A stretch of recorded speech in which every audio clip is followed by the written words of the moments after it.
The vision we had for the home was really to respect the architecture and yet bring the home into the 21st century to make it conducive to a contemporary lifestyle, somewhere that two young guys enjoy to live. Working in the interior design space, it was really important to bring our design sensibility to the interiors of the home. Fortunately or unfortunately, there were no original interior elements in the home, which really gave us a blank canvas to work with. My name is Leo Seigal. We are at the Polito House by Raphael Soriano, and we have lived here since 2020. The house was built for the Paleito family. It was started in 1938 and completed in 1940. Designed by Raphael Soriano, who was a protege of Richard Neutra and Rudolf Schindler.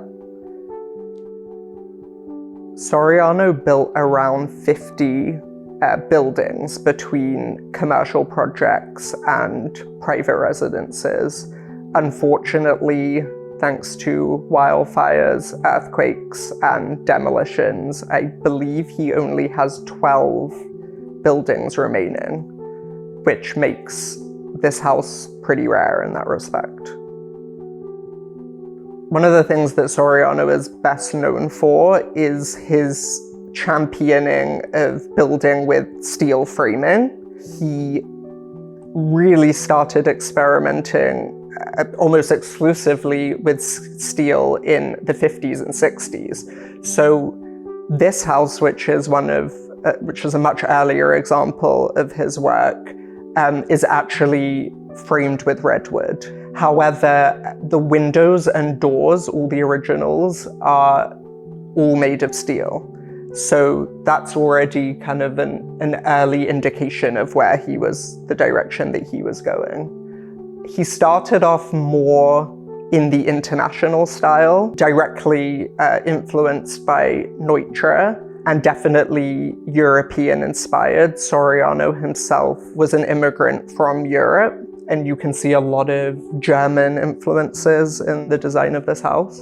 However, later on in life, he became one of the case study architects, and some of his best known work ended up being, for example, the Julius Schulman house, which is still around today. His style became much more typically mid-century modern later on. I know very little about the original owners. I've tried to research and there just isn't much. I know that Mr. Paleito, who the house is named after, was a musician and was very forward-thinking and optimistic for the future, which of course is uncharacteristic of most families in 1940 in the middle of World War II.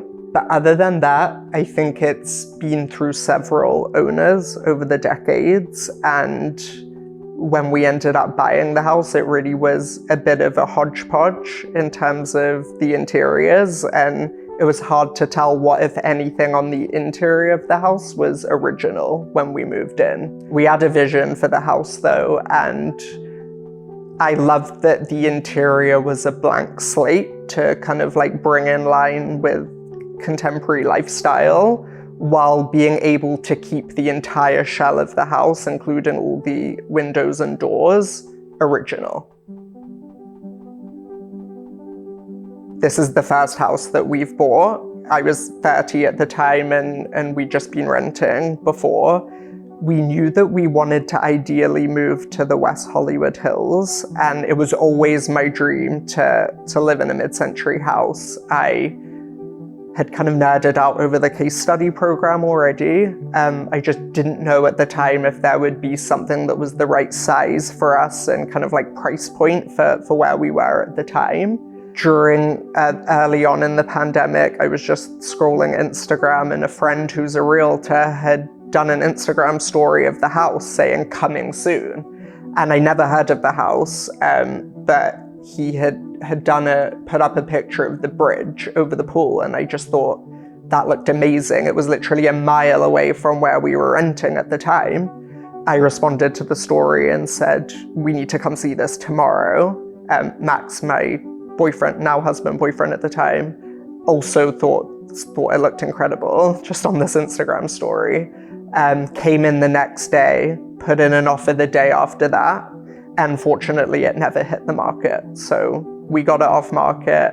I am scared that if it did hit the market, there would have been a bidding war because it was really like the Wild West in the early days of the pandemic. But I think we were just early enough that there was kind of a housing freeze at the time. And so we actually managed to get a good deal on it. When we bought the house, there was only one bathroom upstairs. It was a Jack and Jill between the two bedrooms. One thing that they didn't prioritize in the mid-century was bathrooms. And I think there was a really large primary bedroom, so we decided to siphon off a portion of that and add in an ensuite bathroom. So that made a huge difference to the home overall. The bridge was actually termite ridden. When we did the inspections, they said we were going to have to demolish it. So we tried to build a replica that is as close to the original as we could. We entirely redid the kitchen. Interestingly, when the house was built, there was no backyard. There was definitely no pool, no raised platforms. It was just a barren kind of desert hill. When you look at the original photos of the house, there's no other homes around it, and it's just on dirt.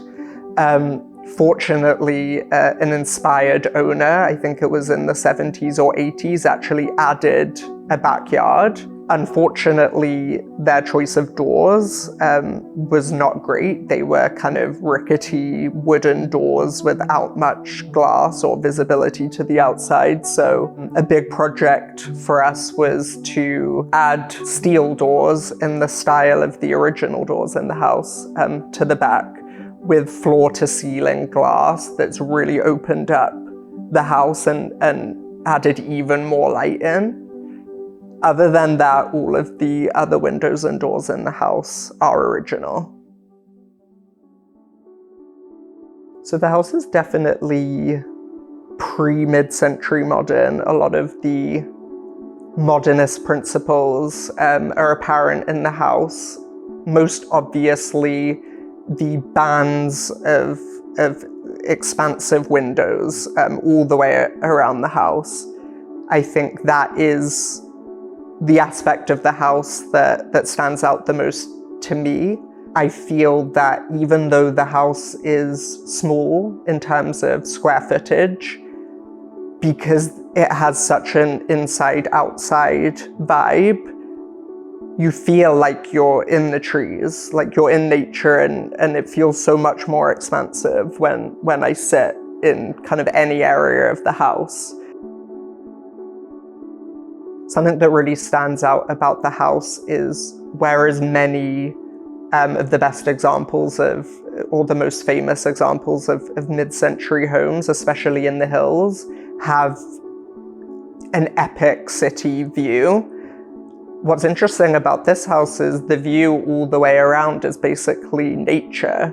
So even though you're just steps away from Sunset Boulevard, when you're in the house, you feel like you're perched in a treehouse. I'm a big nature person. I really need to feel like I am in nature. It calms my nerves. I can turn up from sunset, be at the house in 2 minutes, and just exhale when I come in and just see myself surrounded by greenery and privacy. Living in a Soriano house has definitely furthered my kind of interest and passion around the original case study houses. Soriano obviously was one of the case study designers. It's really come full circle. One of my best friend's houses burned down in the Palisades fire, and given our shared interest in the case study houses, he called me within 24 hours of his house burning down and said, Leo, we should try and bring back the case study program for climate resilience. And obviously, it's exactly 80 years on from the beginning of the original case study program. My friend's house was lost on Chautauqua. That was the birthplace of the case study program, including some of the most iconic case study homes like the Eames house. Fast forward to now, and we have 10 of the top architects in Los Angeles taking part in our project Case Study Adapt. Our goal is really to build on the legacy of the original case study program, but for our new climate reality. I think that we have such incredible examples of historic architecture in the city, and we need to be as mindful as we build new build residential architecture moving forward. And as beautiful as LA is, it comes with some real climate challenges. It would behoove the residents of the city to factor in our climate reality as we look to build and continue this incredible architectural legacy that we have in this town. It was really important for us to really bring in a mixture of different styles. We have plenty of contemporary pieces, but we also have some of my favorite pieces in the house are actually antiques from our travels, like this Georgian newspaper rack that we got from London, this arts and crafts era 1800s candlestick, which is actually probably my favorite single item in the house, that we got from Montecito when we got married there last year. Also some heirlooms like these original photographs of my ancestors from, I think they were taken in 1910 in Wales. So the house is really a mixed bag. We didn't want it to feel like a time capsule from 1940, but rather a reflection of our contemporary lifestyles within this incredible original shell designed by the genius that is Soriano. And it is such a privilege to live in what we consider to be one of his masterpieces. I think it's a mixed bag when it comes to the preservation movement in Los Angeles. I think that there's a lot of passion and a lot of desire and will on the side of residents and architectural enthusiasts to preserve buildings and homes that should be preserved. There's some incredible organizations though, like Save Iconic Architecture and the LA Conservancy, that do amazing work, and hopefully the city can up its resources to make sure that everything that should be protected is protected. LA has some of the best examples of residential architecture in the country, if not the world. We need to be really, really mindful about how we protect our architecture.